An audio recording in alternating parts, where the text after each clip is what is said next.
or good day. Thank you for all our friends who care about turntable activity testing program. Today we just want to introduce what kind of parts and what kind of we have in the whole package for the air temperature program.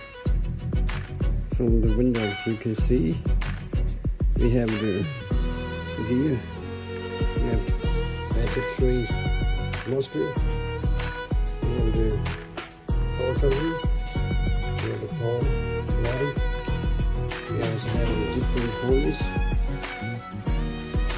also we have a different make clamper. This one's for the PCB holes, this one for the software updating holes. I just want to tell you how to connect to and upgrading the testing.